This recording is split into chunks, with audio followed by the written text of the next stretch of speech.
প্রিয়দার birthday না আমার রেজিস্ট্রিতেও পিথিকে invite করতে না করেছিল, কারণ ও অপয়া এটা বলেছিল। গাজার নেশায় ভালোবাসা ছেড়ে দূরে গেছে রন ভাইয়া। গাজার নেশায় ভালোবাসা ছেড়ে দূরে গেছে রন ভাইয়া। সেই নেশাতে আউসলের টিমের মেম্বাররা পিতিকেই ডাকছে ও অপয়া। ভাই দেবে কি অপয়া, এটা কিন্তু আমাদের সবার জানা। কার জন্য কার 10K সাবস্ক্রাইবার কম হয়ে গেছিল এটা আর কাউকে বলতে হবে না। সঠিক বলেছেন। এইদিকে পিপি আর রনের রিলেশনশিপে ফাটল ধরেছে, আর এরা আগুনে ঘি ঢালার কাজটাই করলো না। মানে এরা কেমন লোক, মানে এরা কি মানুষ না প্লাস্টিক? যতই কেঁচা দাও পচতেই চায় না। একদিকে বংরন ওর চ্যানেলে সব ভিডিও উড়িয়ে দিল, আর ওদিকে পিতি ডিপ্রেশনে ভুগছে, আর এরা এইসব আতাল চোদেরা ওই ফাটা পোটটাকে আরো ফাটায় দিল। বংরন অনেক আগেই মারা গেছে। যাবি যেদিন শ্মশান ঘাটি। বংরন আর প্রীতির ব্রেকআপ হয়েছে ঠিক আছে, যে ওরা সব ভিডিও ডিলিট করছে আর প্রীতিও ডিপ্রেশনে ভুগছে ঠিক আছে, এগুলো নর্মাল ব্যাপার। কিন্তু একজন 78টা ঘুমের ওষুধকে নার্সিং হোমে ভর্তি, ওর পাশের লোকজন সোশ্যাল মিডিয়ায় ভিডিও পোস্ট করে দোয়া করে দিচ্ছে, আর যেদিকেই দেখি ভাই ওদিকে ওদের ভিডিও, জাস্টিস চাই জাস্টিস চাই জাস্টিস চাই। আরে ভাই জাস্টিস যদি পাওয়ারই থাকে সোশ্যাল মিডিয়ায় আসছো কেন? যাও না কোর্টে যাও, পুলিশ স্টেশনে যাও, ওই জায়গায় গিয়ে জাস্টিস খুঁজো। এটা কি জাস্টিস খোঁজার জায়গা? লাস্ট কথা হচ্ছে আমি ভালো নেই। এই কথাটা বলতে গিয়ে প্রচুর বুকের সাহস লাগে, সেটা সাহস করে আমি বললাম যে আমি ভালো নেই, আমি সারাক্ষণ নাটক করে যাই। এটাই হয় ভাই, কি বলতো, তুমি যত কাপাল ব্লগাররা সোশ্যাল মিডিয়াতে দেখবে না, ওরা প্রতিদিন এসে প্রিটেন্ড করে যেটা খুব ভালো আছে, আমি এত ভালো আছি, ও আমাকে এত ভালোবাসে। বিশ্বাস করো ভাই, এরা এদের রিলেশনশিপে না অতটাই গারমারা খেয়ে আছে। এটা তুমি ধরেই ফেলেছো। কাল বাদে পরশু হয়তো কিছুটা নিউজ হয়ে যাবে আমাকে নিয়ে, মানে লাইক এরম হয়ে গেল ওরম হয়ে গেল সেরম হয়ে গেল, আমি জানি না কি নিউজ হবে। আমি সারাক্ষণ নিউজেরই অপেক্ষা করি কিছু একটা নিউজ হবে।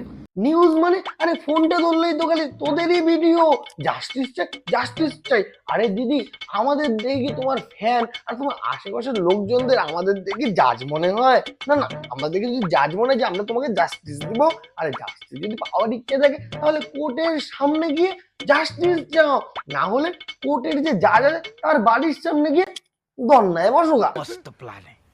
ওহো আমি তো ভুলে গেছি, তুমি তো অসুস্থ।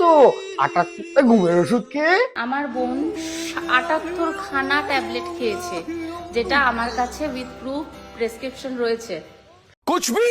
যা বুঝবার আমি বুঝে গিয়েছি। তো আজকে আমরা তাই দেখবো কার ব্রেকআপ হয়েছে, কে ডিপ্রেশনে পড়েছে, আর কে কটা ঘুমের ওষুধ খেয়ে নার্সিং হোমে ভর্তি হয়েছে। তো থিওরি জানো প্র্যাকটিক্যালে আসি। তো man and woman, boys and girls, welcome back to my channel.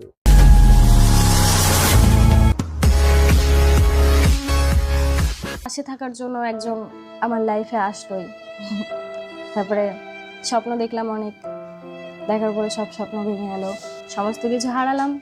কথাই আছে না, পহলে ইস্তেমাল করো ফির বিশ্বাস করো। তো এই পাবলিক গুলো না আগে প্রচুর ফাটায়, ও আমাকে এত ভালোবাসে, আমরা দুজন দুজনকে ছাড়া বাঁচবই না, একদম ভালোবাসা। কিন্তু কিছুদিন পরে লেবু যখন চিপতে চিপতে পিতা হয়ে যায়, এইসব পাবলিক সোশ্যাল মিডিয়ায় এসে রেন্ডিরোনা শুরু করে দেয়। ঠিকই শুনছো, ভুল কিছু শোনো। একা থাকতে পারি না, একা থাকতে শিখলাম, একা খেতে পারি না, একা খেতে শুরু করলাম, নিজের কাজ নিজে করি। তুই যেগুলো কাজের কথা বললি না, এইসব কাজ একটা সদ্য জন্মানো বাচ্চা শুরু করে দেয়। মানে পৃথিবীতে ল্যান্ডিং হওয়ার পরেই ওই এইসব কাজগুলো করে শুরু করে দেয়। মানে মেন কথাও বলতে যাচ্ছে এতদিন ছিল ও শিশু, মানে মেন কথাও বলতে যাচ্ছে এতদিন ছিল ও শিশু। রন না করলে ওর বেরই হতো না ইস্যু। যেটুকুনি ছিলাম সব হারালাম, পুরো শূন্য হয়ে গেলাম, আবার নতুন করে দাঁড়ালাম। এই গোটা 1 বছর ধরে আমি এই চ্যানেলে ভিডিও বানাচ্ছি, এটা আমার নতুন চ্যানেল। আগের চ্যানেল হারিয়েছি, আগে সমস্ত কিছুই হারিয়েছি। আমি একা নিজে টোটাল 4টে চ্যানেল হ্যান্ডেল করতাম, এখন আমি এই চ্যানেলটাতেই কাজ করি। কি চালবাজিটা করলি রে ভাই প্রীতি, কি চালবাজিটা করলি। মানে আগের চ্যানেলগুলো অন্য অন্য কারণে নষ্ট হয়ে গেছে, কিন্তু একটা খেলা খেলে 7 দিনে 1 লাখ সাবস্ক্রাইবার গেইন করে নিলি। আর যেই রাজ্যে এত বড় মাপের ফাইল চোর থাকবে, ওই রাজ্যে তো এমন ছোটখাটো টুপি পরানোর লোক থাকবেই। এমন গুত্তনি দেবো না। তাড়াতাড়ি কথাটা শেষ করি তোমাদের সাথে। আমার নিজের পড়াশোনার খরচ, আমার নিজের ডান্স ক্লাস, সমস্ত কিছু, জিম ক্লাস, আমার এই লোকের বাড়িতে ভাড়া থাকা, তারপরে যাবতীয় খরচা, আমাকে জলটাও কিনে খেতে হয় এখানে। প্রথম কথা হলো যে এখন দিন আনতে দিন খায় না, তারাও এখন জলটা কিনেই খায়। আর তুই কি যেন পড়াশোনার কথা বলি না, তুই আবার কি নিয়ে পড়াশোনা করিস ভাই? কি নিয়ে পড়াশোনা করিস? কোনোদিন তো তোর ঘরের মধ্যে বই বা খাতা দেখলামই না। কি দেখলাম সারাদিন? রিং লাইট আর ক্যামেরাতে ভর্তি। নাকি আবার রন দাদা বই আর খাতাগুলো নিয়ে চলে গেছে গা।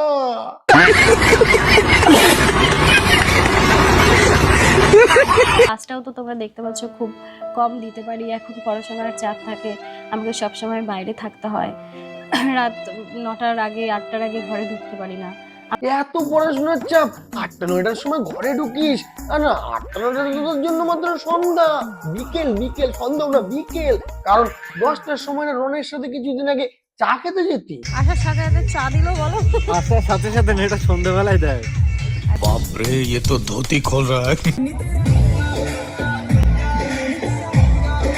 এগুলো যদি বিয়ের পর রনের বাড়ির লোক তোকে কিছু বলতো না, তাহলে তুই বলতি আউটডেটেড, ইস কি মেন্টালিটি খারাপ, অমনি দশা হয়েছে আমাদের রাজ্যে বিশাল বড় দোগলাবাজ এক মহিলার।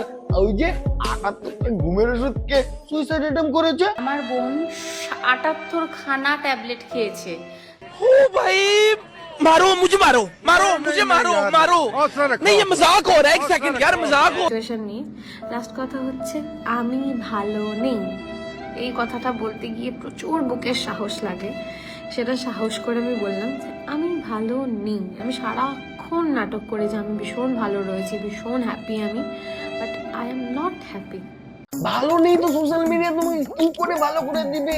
যার লাইফে উইদাউট লেবু লঙ্কা ছাড়া বন্ধু থাকবে আর সুইসাইড অ্যাটেম্প করার মেন্টালিটি থাকবে, ও জীবনেও ভালো থাকবে। আমার লাইফের বেস্ট জিনিসগুলো আমি সবার সাথে শেয়ার করার চেষ্টা করি, but now I am fed up হয়ে গেছে।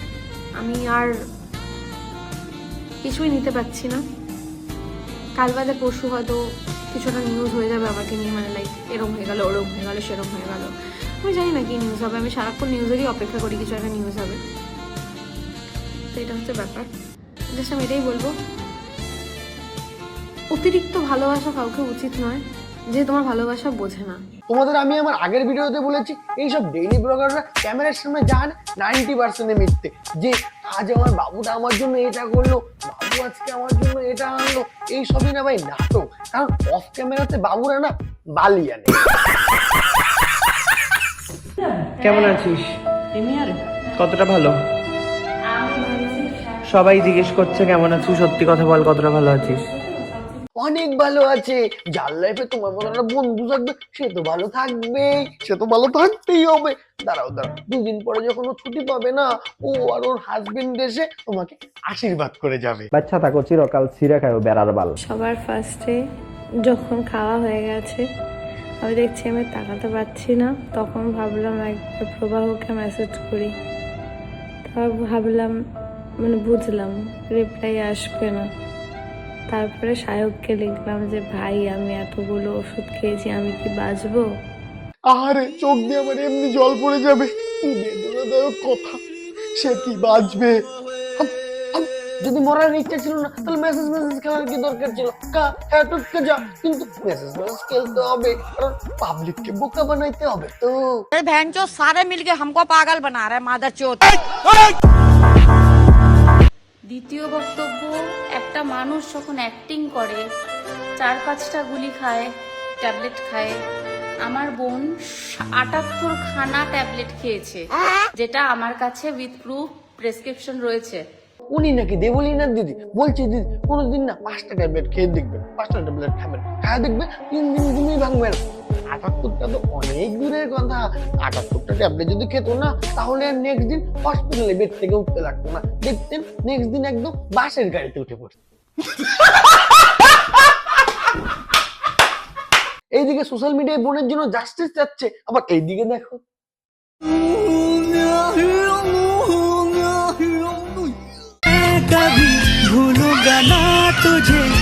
বোনের জন্য জাস্টিস লেগেই থাকবে। আগে আমার যৌবন জ্বালা আর ফলোয়ার গুলো একটু বাড়িয়ে নিই, নটি। শায়ক এসেছিল, শায়ক একটি লাইভ করে এখানে বসে, আমরাও তখন ছিলাম, এবং ও ওখানেই বলে যে আমি প্রবাহকে মেসেজ করিনি প্রথমে, কারণ আমি জানতাম মানে প্রবাহ রিপ্লাই করবে না। করবে কি করে, ও তো ওকে মেসেজই করেনি। মেসেজ করলো কাকে? শায়ককে। এই শায়কটাকে না আগের থেকে আমার গর্বর মনের মতো। কই ওর দাদারও তো কিছুদিন আগে ডিভোর্স হয়েছে, কই একটাও তো পোস্ট করে নাই, কিন্তু এখানে এত পোস্ট কেন? ও মধু আছে বলে। बापरे ये तो धोती खोल रहा है। ধোতি তো খুলিনি, এটা তো জাস্ট চান্স দিলাম। নেক্সট ভিডিও তো দেখবে কি সুন্দর সুন্দর করে ধুতি খুলি, ঠিক আছে? আর শোনো দেবলীনা দি, তোমাকে আমি কোনোদিন অপছন্দ ছিল না, তুমি আমার পছন্দের একটা গায়ক, ঠিক আছে? আর তুমি যেই কাজটা করেছো এটা সত্যিই খারাপ। আর আমার তোমার সাথে কোনো প্রবলেম নেই, তোমার আশেপাশে যে লোকজন না যারা এই কাজগুলো করছে তোমাকে দিয়ে, ওই লোকগুলোর সাথে আমার প্রবলেম। কথা কি ক্লিয়ার না ভেজাল আছে? দেখো দিদি, তাড়াতাড়ি সুস্থ হয়ে যাও আর আমাদের নতুন নতুন কিছু গান শোনাও। তো ভিডিওটা হলো এই পর্যন্ত। ভিডিও যদি ভালো লাগে বন্ধুদের সাথে অবশ্যই শেয়ার করো। আর নেক্সট টপিক কি নিয়ে আসছে, রং আর প্রীতি। তো ভিডিওটাকে অবশ্যই অবশ্যই শেয়ার করো বন্ধুদের সাথে। আর যদি পরের ভিডিও দেখতে চাও অবশ্যই সাবস্ক্রাইব করে রাখো। তো আজকের মতো ভিডিওটা এই পর্যন্ত, চলো টাটা।